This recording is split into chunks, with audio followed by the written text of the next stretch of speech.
Channel. This is Satya. So ఈ రోజు news updates వచ్చేసి కాకి సినిమాను మించిపోయిన సాహసాలు చేసిన తెలంగాణ పోలీస్ వివరాలకు వెళ్ళబోయే ముందు ఎవరైతే మన ఛానల్ సబ్స్క్రైబ్ చేసుకోలేదో please subscribe the channel. Don't forget to activate the bell icon. సిటీలో ఎక్కడ పడితే అక్కడ దొంగతనాలు ఎక్కువైపోయాయి. సో వాటిని అరికట్టడానికి పోలీసులు కూడా నిఘా పెట్టారు. సో ఎక్కడ దొంగతనం జరిగినా కూడా ఇట్టే కనిపెట్టేద్దాము అని చెప్పేసి చాలా వరకు నిఘాలు పెట్టినా కూడా చాలా మంది సీసీ కెమెరా కూడా దొరకకుండా దొంగతనాలు చేస్తున్నారు. వీటినన్నిటిని కూడా అరికట్టడానికి పోలీసులు ఒక నిఘా పెట్టారు. సో మొన్నటి వరకు కూడా కొన్ని ఇళ్లల్లోనూ చోరీలు జరిగాయి. అండ్ అలాగే ఊరి అవతల ఏదైతే విల్లాస్ ఉంటాయో, ఏవైతే గెస్ట్ హౌస్ ఉంటాయో వాటిల్లో కూడా కొన్ని చోరీలు జరిగినట్టుగా తెలిసింది. సో వాటినన్నిటినీ కూడా అరికట్టడానికి అసలు ఇంతకు దొంగలు ఎక్కడున్నారు అని తెలుసుకోవడానికి నిఘా పెట్టిన తర్వాత మధ్యప్రదేశ్లో ఉన్నారు అని తెలిసింది. సో తెలంగాణ పోలీసులు కూడా కాకి సినిమాలో ఎలాగా ఒక పోలీసులు దొంగల్ని పట్టుకోవడానికి రాజస్థాన్ వెళ్తారో అలాగే మన పోలీసులు కూడా మధ్యప్రదేశ్కి వెళ్ళారట. 2 నెలలుగా కూడా అక్కడే నిఘా పెట్టారట. అసలు ఇంతకీ 6 నెలల నుంచి కూడా చాలా మంది పోలీసులు అక్కడ ఉండడము, కాంట్రాక్ట్ పని అని చెప్పేసి కొన్ని చిన్న చిన్న పనులు అని చెప్పేసి జనాలందరిలో కలిసిపోవడము, అండ్ అలాగే అక్కడ దొంగలు ఎప్పుడు వస్తారు, ఎక్కడ చోరీ చేస్తారు, చేసిన డబ్బుని ఎక్కడ పెడతారు అనేది కూడా కొన్ని ఆపరేషన్స్ చేశారట.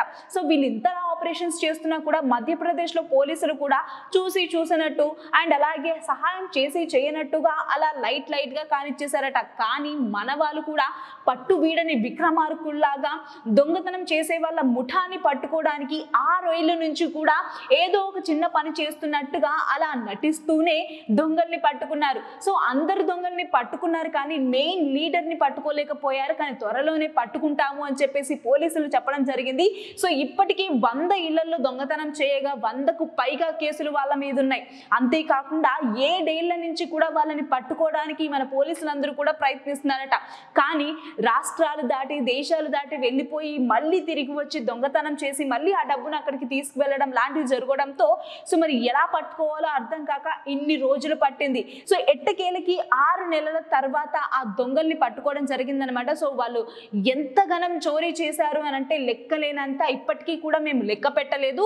సో అన్ని చోరీలు చేశారు. ఎవరైతే మీ వస్తువుల్ని కోల్పోయారో, విలువైన వస్తువుల్ని కోల్పోయారో ఒకసారి పోలీస్ స్టేషన్కి రండి. సో మేము ఏదైతే పట్టుకున్నామో వాటిలో మీ వస్తువు ఉన్నట్లయితే తీసుకువెళ్ళండి, మీ ప్రూఫ్ని సబ్మిట్ చేసి అని చెప్పేసి మరి పోలీసులు చెప్పడం జరిగింది. సో కాకి సినిమా తరహాలో మన పోలీసులు అనేది కూడా అంతలా సాహసం చేయడం అనేది నిజానికి మెచ్చుకోదగింది అని చెప్పేసి ఈ వార్త విన్న ప్రతి ఒక్కరు కూడా చాలా ప్రశంసల వర్షాన్ని కురిపించారు. ఇలా పోలీసులు సో ప్రతి పనిని కూడా ఇలా సాహసంగా చేస్తూ ఇలా సిన్సియర్గా చేస్తే మాత్రం చాలా బాగుంటుంది.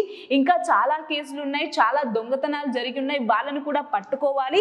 సో మీ డ్యూటీని ఇలా చేస్తూ కంటిన్యూ చేస్తే గనక మీకు మాత్రం మేము సలహా కొట్టేస్తాం. అంతేకాకుండా ఇప్పటి వరకు ఏదైతే పట్టుకున్నారో వాటిని అన్నిటినీ కాకుండా ఇంకా చాలా వరకు ఇలా దొంగతనాలే కాకుండా చాలా నేరాలు కూడా జరుగుతున్నాయి. వాటి మీద కూడా రెస్పాండ్ అవ్వండి.